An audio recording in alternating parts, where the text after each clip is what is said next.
কারণ আল্লাহ পাক কিয়ামতের দিনে ধরবে, ওরে আমার বান্দারে, আমি আল্লাহ তোদেরকে আশরাফুল মাখলুকাত বললাম, আমি আল্লাহ তোদেরকে দুই হাত দিলাম, আমি আল্লাহ তোদেরকে দুই পা দিলাম। বান্দারে, এই হাত নিজের জমি জায়গার জন্য লড়লে, এই হাতে তুই নিজের কাজ কারবার করলে, এই হাতে বান্দারে নিজের জন্য সব কিছুই করলে, কিন্তু আমি আল্লাহ, আমি যে তোদেরকে দিয়েছিলাম আমার জন্য কি করেছে বল। এ যুবকেরা তরুণেরা, আল্লাহ পাক আমাকে আপনাকে ছেড়ে দিয়েছে, এর মানে ছাড় দিয়েছে, এর মানে কিন্তু ছেড়ে দেয়নি। আল্লাহ পাক তোমার আমার কাছে একটা দিন কিন্তু সব হিসাব নেবে, যে দিনটা হলো সুম্মান বেগাও খোরা ফাইজা হুম কিয়ামুন ইয়ানজিরুন, যে দিনটা হলো ময়দানে মাশর। ওই দিনটা তো কঠিন দিন হবে, যে দিনেতে বাপ ছেলে হবে না, ছেলে বাপের হবে না, মা মেয়ের হবে না, মেয়ে মায়ের হবে না, কেউ কারো হবে না। আল্লাহ রাসূল সাহাবাদেরকে জানিয়েছে যে ময়দানে মাশরে এমন কোন মানুষ নাই যাকে আল্লাহ ওই মাঠে উঠাবে না, সবাইকে ওই জায়গায় উঠাতে হবে যে ময়দানে মাশরটা কানা মিকদারু 50 আলফ সানাতে, 50,000 বছরের একটা দিন হবে। ওই দিনেতে তোমাকে আমাকে সবাইকে দাঁড়াতে হবে, ওই দিনেতে আল্লাহ তোমার আমার কাছে হিসাবটা নেবে। আল্লাহ নবী সাহাবা হুজুরদেরকে আরো জানিয়েছেন, এমা সাবারা বাবারা শুনে খেদাও, আমি রাসূলুল্লাহ জানিয়ে দে, ওই কিয়ামতের দিন এত কঠিন দিন হবে, যে দিনেতে এমন বাপ পাওয়া যাবে নিজের ছেলেকে জমিনে শুইয়ে দিয়ে তার বুকের উপরে পা দিয়ে দাঁড়িয়ে যাবে। ওই কিয়ামতের দিন এমন মা পাওয়া যাবে নিজের মেয়েকে জমিনে শুইয়ে দিয়ে তার বুকের উপরে পা দিয়ে দাঁড়িয়ে যাবে। ওই কিয়ামতের দিন এমন ছেলে মেয়ে পাওয়া যাবে জনম দাদা বাপ, জনম দুঃখিনী মা, তাদের বুকের উপরে পা দিয়ে এমন করে তারা দাঁড়িয়ে যাবে। এ নওজওয়ানেরা, এই কথা শুনে আল্লাহ নবী সাহাবা হুজুররা কাঁদতে লাগলেন, ইয়া রাসূলুল্লাহ হাবিবাল্লাহ, ময়দানে মাশরে এমনটা কেন হবে? আল্লাহ নবী জানিয়ে দিলেন, মাথার এক ইখতিলাফ, এক হাত উপরে আল্লাহ সূর্যকে নামিয়ে দেবে, এই সূর্যের তাপেতে লোহা যেমন পুড়ে পুড়ে লাল হয়ে যায়, এই সূর্যের তাপেতে জমিনটা পুড়ে পুড়ে লাল হয়ে যাবে, ওই জমিনে কেউ দাঁড়াতে পারবে না, যার উপরে যার জোর চলবে তাকে জমিনে শুইয়ে দিয়ে তার বুকের উপরে পা দিয়ে দাঁড়িয়ে যাবে। আমার আব্বা মায়েরা বোনেরা, এই দিনে তোমার আমার কি হবে উপায়? একটুখানি চিন্তা করে আগামী দিন ভেবে ভেবে চলতে হবে।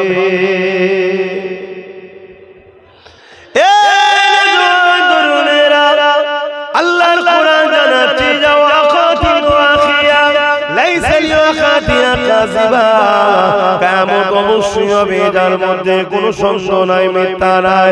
আল্লাহর কোরআন তার ঘোষণা দিয়ে দিয়েছে, এই যুবকেরা তরুণেরা, এই ময়দানে মাশরটা এত ভয়ানক হবে।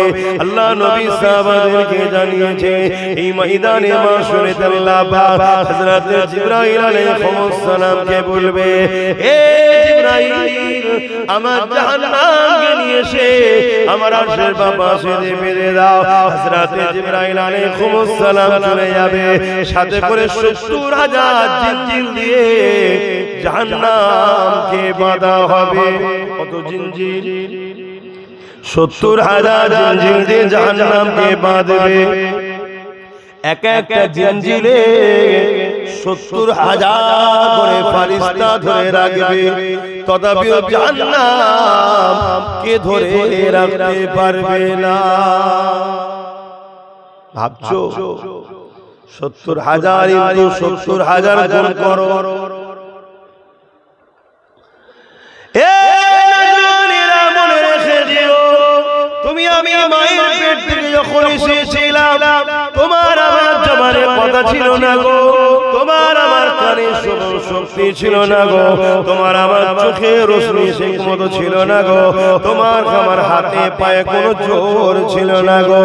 কে তোমাকে জমিনের উপরে আস্তে আস্তে বড় করলো? কে তোমাকে জমিনের উপরে আস্তে আস্তে ক্ষমতা দিল? কে তোমাকে জমিনের উপরে এই জবানে কথা দিল? কে তোমাকে জমিনের উপরে এই দুই চোখে রোশনি দিল? কে তোমাকে জমিনের উপরে আজও বাঁচিয়ে রেখেছে? এখন একটু ভেবে ভেবে চলো। দুনিয়া জমিনে হালকা বয়সে অন্যায় হয়ে যায়, দুনিয়া জমিনে হালকা বয়সে ভুল হয়ে যায়। আমার আল্লাহ পাক কোথায় বলতে লেগেছে, লা তাখরাতু মির রাহমাতিল্লাহ, বান্দারে আমার রহমত থেকে নিরাশ হয়ে যাস না বান্দা। বান্দা ভুল করে ফেলেছে, অন্যায় করে ফেলেছে, ওরে আমার বান্দা বান্দিরে, আমি আল্লাহ রহমান, আমি আল্লাহ রহিম, আমি আল্লাহ গফুর, আমি আল্লাহ গফফার। হে আমার বান্দা বান্দি, অন্যায় করে ফেলেছে, ভুল করে ফেলেছে, আমার কাছে ক্ষমা চেয়ে, আমার কাছে নত হয়ে যা, আমার কাছে তওবা করলে আমি আল্লাহ বড় দয়ালু, তোর জীবনের গুনাহকে মাফ করে দেব।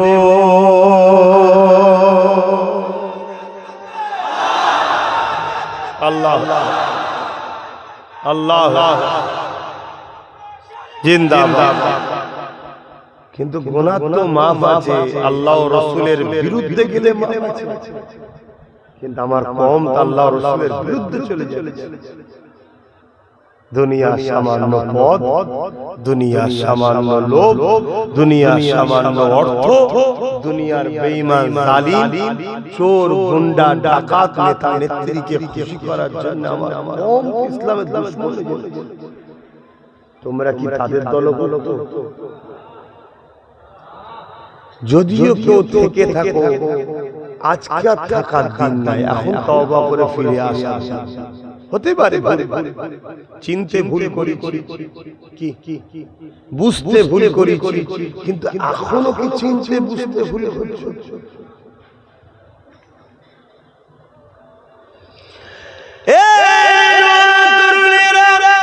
আলোচনা কেমন শোনেন, বারবার বলি, 8 বছর ধরে আপনারা সাক্ষী রয়েছেন, বুঝিয়েছি ওয়াকাব আমাদের সম্পদ নিজেদের গাফলতির জন্য চলে যাচ্ছে। কয়েক লক্ষ মিলিয়ন কোটি টাকার সম্পদ আজ তোমার আমার হাত থেকে ফসকে যাচ্ছে, অথচ তুমি আমি সামান্য ভিক্ষার জন্য ইদরে উদরে ঘুরে বেড়াতে লেগেছে। 8 বছর ধরে বোঝাতে লেগেছে, আজ একবার বোঝাতে লেগেছে। এ নবীর উম্মত উম্মতেরা, ওই জাহান্নামকে যখন বেঁধে নিয়ে আসা হবে, জাহান্নামের গর্জনেতে এই জমিনে ময়দানে মাশরেতে মানব অজ্ঞান চৈতন্য হয়ে পড়ে যাবে। এই দৃশ্য বোঝানো সম্ভব নয়, বিশ্বাস করে নয়, এত কঠিন দিন হবে।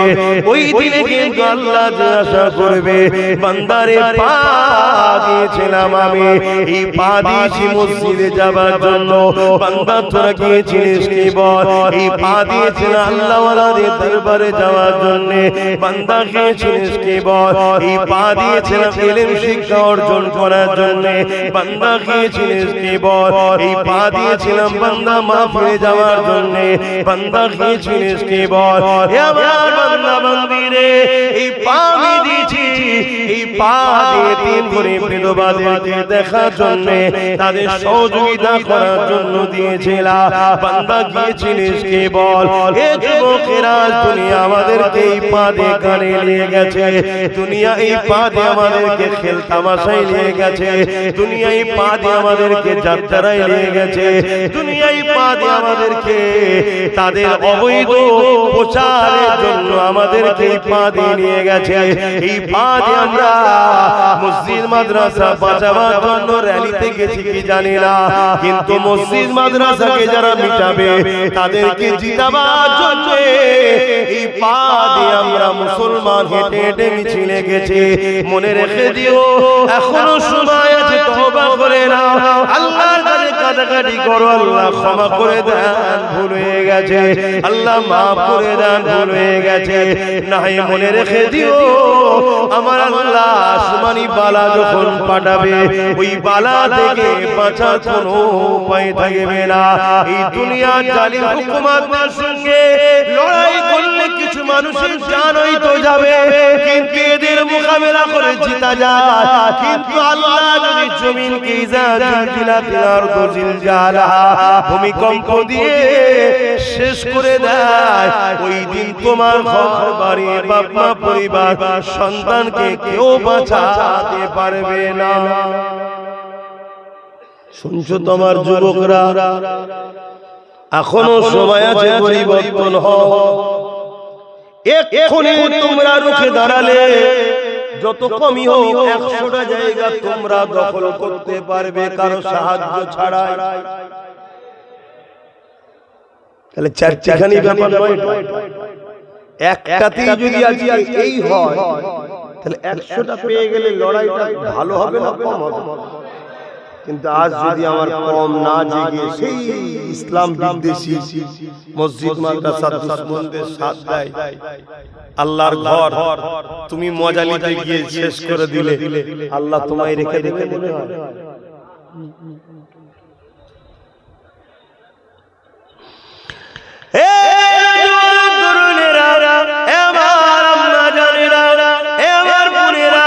সামান্য ভিক্ষার জন্য আজ আমি দুনিয়াতেও তো বেউসুদি হচ্ছে, লাঞ্ছিত হচ্ছে, অপমানিত হচ্ছে, গোলামের জিন্দেগি পেয়ে গেছে, আর পরকালটাও অন্ধকার হয়ে যাচ্ছে। বিশেষ করে আমার মা বোনেদের বলবো, আম্মা সামান্য ভিক্ষা নিয়ে আল্লাহ বিদ্বেষী, নবী বিদ্বেষীদের সাথ দেবেন না। এ জায়গায় যেন আমায় ভুল বুঝবেন না। কেউ যদি হিন্দু হয় তার উপর আমার কোনো রাগ নেই, আদিবাসী, সাঁওতাল, বাল্মীকি সবাই আমাদের ভাই বোন, বাপ আদম মা হওয়ার ছেলে মেয়ে, জানেন? সেই ইসলাম মানে সে জবাব দেবে, ভুল করলো কি ঠিক করলো তার জবাব সে দেবে। কেউ আদিবাসী, সে ভুল করছে কি ঠিক করছে তার জবাব স্রষ্টার কাছে সে দেবে। কিন্তু সে ইসলাম মানে আমি আমার ধর্মের বিরোধীও করে না, তার সাথে আমি উঠা বসা করতে পারি না। কিন্তু কেউ যদি ইসলামের বিরোধী করে, সে যে মুসলমানও দাবি করে, তার সাথে মিশে যাবে। আমার আম্মা বোনেদেরকে বলি, এত সহজে ইসলাম আমি আপনি পাইনি, ইতিহাসের পাতা সাক্ষী দিচ্ছে। দেখো আমার রাসূলুল্লাহর কলিজার টুকরে খাতুনে জান্নাত ফাতেমা জাহরা রাদিয়াল্লাহু তাআলা আনহা, তিনার সংসারের দিকে একটু চলো, একটু তিনার সংসার নিয়ে আলোচনা করি। কি অসুবিধা হবে না? কেন এখন আমার মা বোনেরা কি করছে তুই জানা? অথচ প্রত্যেকের স্বপ্ন জান্নাত জান্নাত, আর কিন্তু প্রত্যেকেই কম বেশি দাঁড়িয়ে আছে জাহান্নামের রাস্তায়, আর শখ করছে জান্নাতে যাবে। উঠেছে বোম্বাই ট্রেনে, আর শখ করছে দিল্লি যাবে। এই জীবনে হবে? তাহলে আপনার বোম্বাই যাওয়ার জন্য সকালে বোম্বাই ট্রেন ধরতে হবে নাকি?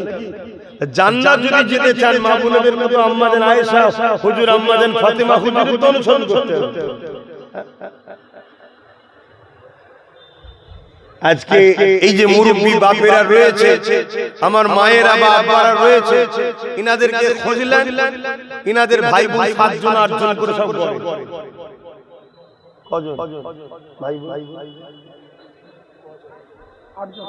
8 জন। বলুন আলহামদুলিল্লাহ, জোরে বলুন। ভাই খাবার নেই, কিচ্ছু ভাই খাবার নেই আব্বা। যারা বলছে 2 জন ছাড়া হবে না, তাদেরও 7-8 জন। যারা এখন ফতোয়া দিচ্ছে 2 জন ছাড়া চলবে না, তাদেরও 7-8টা করে। মোদি হোক আর যোগী হোক, খোঁজলে দেখেন কথা বুঝছেন তো নাকি? তবে আইনটা আগে করলে এই বেটাগুলো হতো নি, ভালোই হতো। তো যখন ওইদিকে যাচ্ছে, এই যে 7টা-8টা করে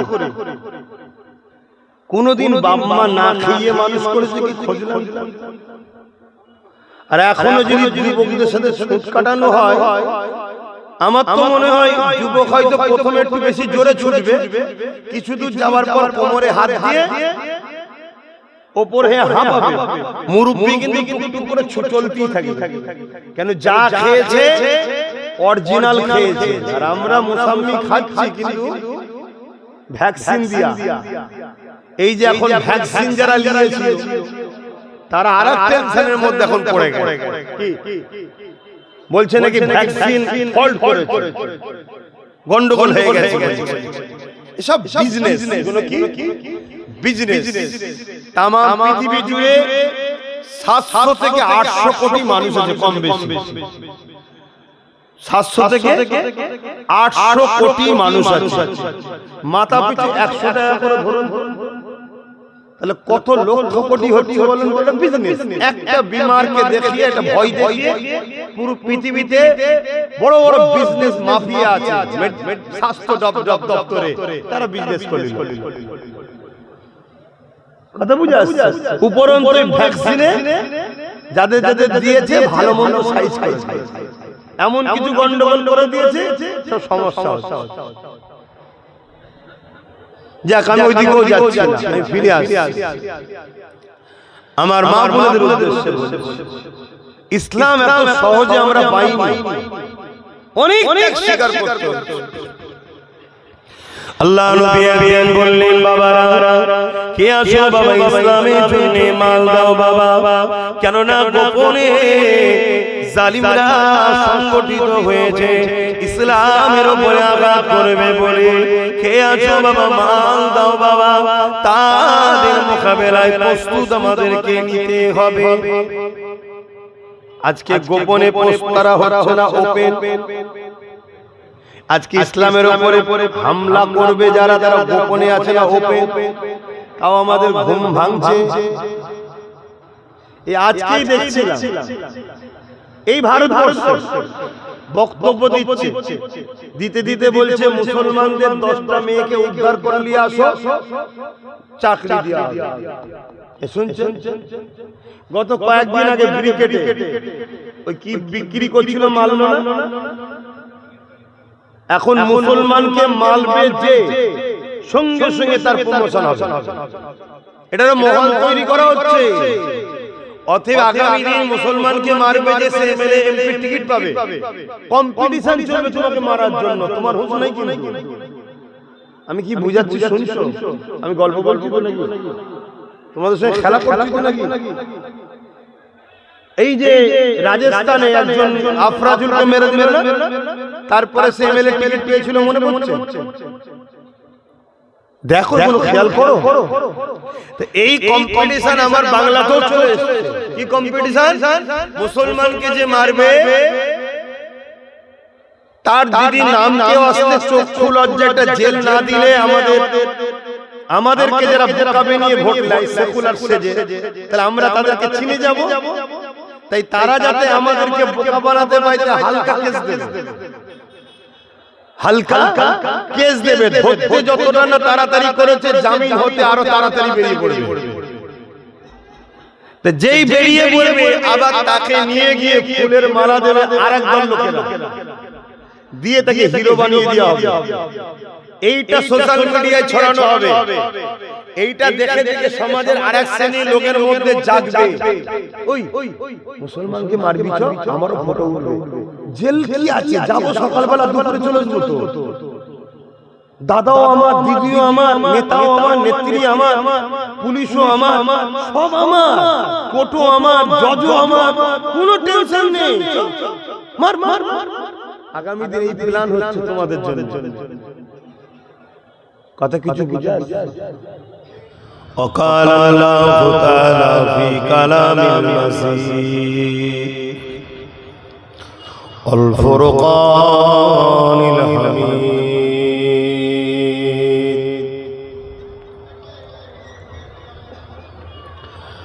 لقد كان لكم في رسول الله أسوة حسنة। এত ধুলো উড়লো কি করে? এর ভেতরটা ধুলো হয়ে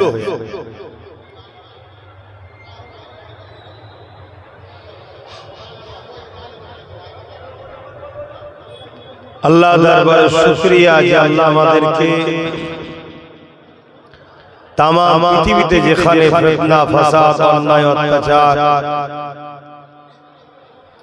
ভরে যাচ্ছে ছেয়ে যাচ্ছে, আবার নতুন করে যেন দুনিয়া আইয়ামে জাহিলিয়াতের মতো জিহালাতের দিকে এগিয়ে যাচ্ছে, এরকম একটা কঠিন পরিস্থিতির মধ্যে দিয়েও আজ রন্ধনগাছা গ্রামে কোরআন সুন্নাহর মাহফিল আল্লাহ করাচ্ছেন এবং আমাদেরকে সেই মাহফিলে আল্লাহ আসার তৌফিক দিয়েছেন। সকলে জবান খুলে বলি আলহামদুলিল্লাহ।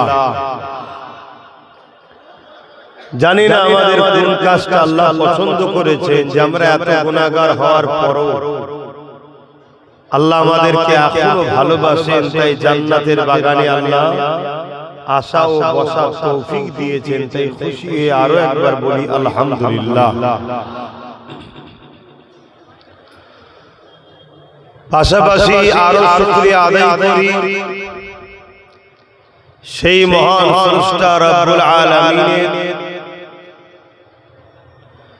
যিনি আমাদের জন্য সর্বকালের সর্বশ্রেষ্ঠ উত্তম গ্রন্থ কালামুল্লাহ কোরআন শরীফকে গাইড হিসাবে পাঠিয়েছেন এবং সর্বকালের সর্বশ্রেষ্ঠ নবী ও রাসূল दोनों जहान सुल्तान नबीदर नबी अहमद मुस्तफा मोहम्मद मुस्तफा सल्लल्लाहु अलैहि वसल्लम আল্লাহ আমাদেরকে উম্মত উম্মতি করেছেন।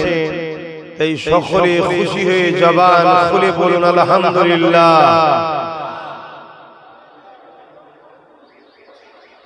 আমরা ইসলাম ধর্মের অনুসারী। মহান স্রষ্টা রব্বুল আলামিন কালামে হক কোরআন মাজিদের মধ্যে বলছেন, ইন্না দীনা ইনদাল্লাহিল ইসলাম। মহান স্রষ্টা রব্বুল আলামিনের কাছে মনোনীত পছন্দনীয় ধর্ম হলো ইসলাম। সেই ধর্মের অনুসারী হয়ে আমরা নিজেদেরকে ধন্য মনে করছি, কিন্তু মনে রাখবেন আল্লাহর পথে চলা শুরু হয় কাঁটার উপর দিয়ে। একটা সময় ওই পথ কাঁটা মিটিয়ে দিয়ে আল্লাহ আবার শান্তি আর শান্তি দেয়, যার কখনো শেষ নাই। অপরদিকে আরেকটা পথ আছে যেটা শয়তান ইবলিসের পথ, যে পথে চলা শুরু হয় ফুলের উপর দিয়ে, কিন্তু একটা সময় আমার আল্লাহ তার কাছ থেকে আলো উঠিয়ে নিয়ে এমন অন্ধকারে ফেলে দেয় যেখান থেকে সে কোনোদিন আর শান্তির দিকে আসতে পারে না। এই হলো দুটো রাস্তা। আজকে যে বর্তমান পরিস্থিতি, এই পরিস্থিতিকে সামনে রেখে আপনাদেরকে গুণগত কথা বোঝাবো। উদ্দেশ্য একটাই, দুদিনের মায়াজালে জড়িয়ে গিয়ে আমাদের দুনিয়াও ধ্বংস হচ্ছে, আখিরাতও ধ্বংস হচ্ছে। আমরা দুনিয়ার লোভ লালসায় পড়ে আল্লাহ ও রাসূল থেকে অনেক দূরে সরে যাচ্ছি। আমাদের দুই ধরনের দুশমন আছে। এক ধরনের দুশমন হলো যারা আমাদের জান ও মালের দুশমন, আর এক ধরনের দুশমন হলো জান মালের যারা দুশমন, তারা কখনো আমাদের মোকাবেলাতে পারে না। তারা রিসার্চ করে দেখেছে যে আমাদের মধ্যে একটা পাওয়ার আছে, ওই পাওয়ারের কাছে যুগে যুগে সবাই পরাজিত হয়েছে। ওই পাওয়ারটা হলো ঈমানের পাওয়ার। তাই যারা জান মালের দুশমন, তারা আমাদেরকে মিটাতে হাজারো চাইলেও মিটাতে পারছে না। তাই তারাই বড় প্ল্যান পরিকল্পনা করে আরেকটা দুশমনকে আমাদের পিছনে লাগিয়েছে, যেটা হলো মুনাফিক মুসলমান, যেটা আমাদের মধ্যেই আছে, কিন্তু তারা আমাদের মধ্যে থেকে আমাদের সঙ্গে গাদ্দারি করে, আমাদের জান ও মালের দুশমনদের কাছ থেকে কিছু অর্থ পাওয়ার লোভে। এই মুনাফিকরা আমাদের প্রথমে ঈমানে আঘাত দেয়, কেননা ঈমান যতদিন আছে ততদিন আমাদেরকে কেউ মিটাতে পারেনি, আর আগামী দিন মিটাতে, আওয়াজ দিন বলুন ইনশাআল্লাহ। আল্লাহ ঈমানদারদের জন্য তাতানাজ্জালু আলাইহিমুল মালায়েকা, ফেরেশতাদেরকে পাঠিয়েছে, আগামীতেও পাঠাবে। জোরে বলুন সুবহানাল্লাহ। মুসলমান সবাই, কিন্তু সব মুসলমান ঈমানদার নয়, কিন্তু সব ঈমানদারই মুসলমান। তাই মুসলমানদের মধ্যে যেদিন আমাদের সংখ্যা কম ছিল, সেদিন আমরা সর্বসময় বিজয় লাভ করেছি। আজ আমাদের সংখ্যা বেশি, কিন্তু আমরা বারবার পরাজিত হচ্ছি। এই পরাজিত হতে হতে হতে এমন জায়গায় পরাজিত হয়েছি, কেউ যদি পেটের জ্বালায় কোন প্রোগ্রামে কিছু বিক্রি করতে যায়, মুসলমান হওয়ার দরুন তাকে মার খেতে হয় তাদের হাতে, যারা গোপনে বসে অনেক কিছুই খেয়ে বেড়ায়। বড় দুঃখের বিষয় এটা। আমরা এই গাদ্দার আমাদের মধ্যে ঢুকে যাওয়ার দরুন আমরা মার খেতে খেতে, বঞ্চিত হতে হতে এমন জায়গায় চলে গেছি, আজ আমরা নিরাপদে নাই যে আমাদের মসজিদ কোন আগামী দিন থাকবে কিনা, মাদ্রাসা কোন থাকবে কিনা, আগামী দিন আমাদের বাচ্চারা ইসলাম পাবে কিনা। এই জায়গায় আমরা পৌঁছে গেছি। এর কারণ সেদিন আমাদের সংখ্যা কম ছিল, বদরে, উহুদে, খাইবারে, মোতাতে, বিভিন্ন জায়গাতে, কিন্তু বিজয় আলহামদুলিল্লাহ আমরাই পেয়েছি। আর আজকে এত সংখ্যা, সব থেকে যদি কেউ লাঞ্ছিত, অপমানিত, পদদলিত, বেউজ্জতি হয়, সেটা আমরা। এই হিন্দুস্তানে যেদিন আমরা একজন ছিলাম, মঈনুদ্দিন আজমিরি, সেদিন আমরাই জিতেছিলাম। আর আজকে এত করোড় হওয়ার পরও আমরা লাঞ্ছিত। কারণ কি? এর কারণ একটাই, আজ মুসলমান ভেসে আমাদের মধ্যে গাদ্দার ঢুকে গেছে, যে গাদ্দাররা আমাদেরকে ভেতর থেকে খোগলা করছে। একটা মানুষ 50 জন আছে, 50 জনের মতো করে প্রস্তুত নিচ্ছে, আর 100 জনের মতো করে প্রস্তুত নিয়ে 50 জন বিচ রাস্তাতে হাত ছেড়ে দিয়ে যদি চলে যায়, এই যে ধোঁকা, এই যে গাদ্দারি, এই গাদ্দারিটা ইসলাম বলছে এদের তওবা মাফও হয় না। যেমন উহুদ বলে একটা জায়গায় লড়াই হয়েছিল, উহুদের ময়দানে একটা লড়াই হয়েছিল। একদিকে জালিম অত্যাচারী, অপর দিকে ন্যায় ইনসাফ পরায়ণ। এই লড়াইয়ে জালিমদের পক্ষ থেকে সুফিয়ান নামে একজন জালিম, আবু সুফিয়ান নেতৃত্ব দিয়েছিল। সেই লড়াইয়ে ইনসাফের পক্ষে দোনো জাহানের সুলতান, নবীদের নবী আহমদ মুস্তাফা, প্রফেট মুহাম্মদ সাল্লাল্লাহু আলাইহি ওয়াসাল্লাম নেতৃত্ব দিচ্ছিলেন মজলুমদের হয়ে, গরীবদের হয়ে, মানবতার হয়ে, সত্যের হয়ে। জোরে বলুন সুবহানাল্লাহ। 1000 লোক নিয়ে রাসূল বেরোলেন, আর জালিমদের সংখ্যা 3000। হঠাৎ করে বিচ রাস্তাতে বা একেবারে যুদ্ধের প্ল্যান পরিকল্পনা তৈরি হয়ে যে কোনো জিনিসের একটা ব্লুপ্রিন্ট হয়, নকশা সব তৈরি হয়ে গেছে, এখানে তুমি, এখানে তুমি, এখানে তুমি। হঠাৎ করে দেখা যায় এক ব্যক্তি, নাম তার আব্দুল্লাহ ইবনে উবাই, সে হঠাৎ করে 300 সৈন্য নিয়ে সাহাবাদের থেকে, রাসূলের থেকে সরে গেল। এই যে গাদ্দার, আল্লাহ রাসূল বলছে এদের তওবা আল্লাহ মাফ করে না, এদের তওবা কবুল হয় না। এই যে বিচখানে ধোঁকা দিয়ে দেওয়া, এর জন্য 70 জনের কাছাকাছি, বেশি অধিক, বেশিরভাগ রাতে 70 জন আমার নবীর জলিল কদর সাহাবা হুজুর শহীদ হয়ে গেছে। তাহলে আজও এরকম গাদ্দার আমাদের মধ্যে আছে না? আমাদের প্রথম কাজ হবে সেই গাদ্দারদের ঘরে ছিনা, নচেত আমরা যে জায়গায়, যে মোড়ে এখন দাঁড়িয়ে আছি, এখান থেকে আমরা উদ্ধার হওয়া খুবই মুশকিল। যুগে যুগে ইসলাম ও মুসলমানদের ক্ষতি প্রকাশ্য দুশমনরা করতে পারেনি। তাদের সংখ্যা যত বিশালই ছিল না, আর একটা লড়াইয়ের কথা আপনাদের শোনাচ্ছি, মুতার যুদ্ধ। 3 লক্ষ, 2 লক্ষ হলো জালিমদের দিকে, আর আমাদের ছিল মাত্র 3000। কোথায় 2 লক্ষ আর কোথায় 3000?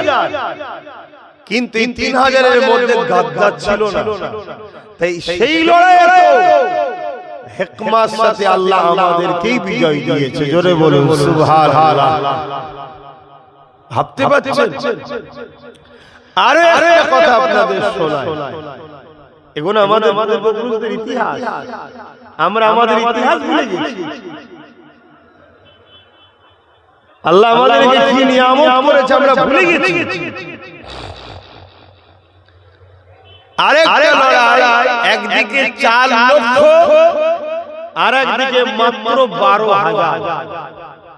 4 লক্ষ ছিল জালিমদের আর 12,000 ছিল আমাদের।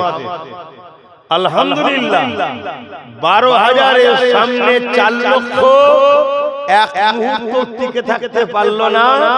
শুধু হেরেছে নয়, জবানা জব্দ হয়ে পালাবার রাস্তা খুঁজে পাইনি। জোরে বলুন সুবহানাল্লাহ।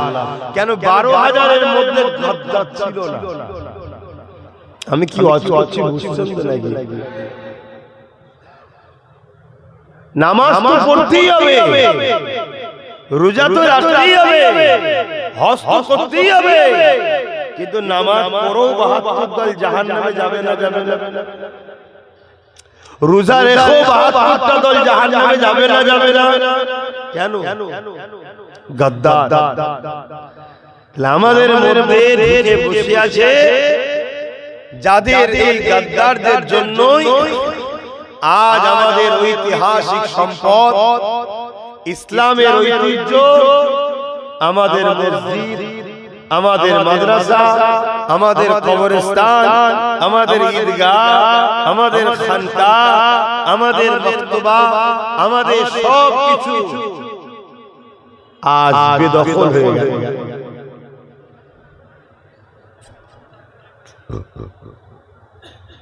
এই জায়গায় আল্লাহ যে আজকে এখানে বসে দুটো কথা বলছে, কালকে হয়তো এই সুযোগটা আর পাবে না। যদি আমরা গাফিল হয়ে থাকি, আর যদি আমরা জাগি ও গাদ্দার মুক্ত সংগঠিত হই, আবার মসজিদ ফিরে পাবো, আবার মাদ্রাসা ফিরে পাবো, আবার কবরস্থান ঈদগাহ ফিরে পাবো, আবার সব যেমন ছিল তার থেকেও ভালো হয়ে যাবে। বলুন ইনশাআল্লাহ। তুরস্কে একটা মসজিদ আছে, নাম আয়া সোফিয়া।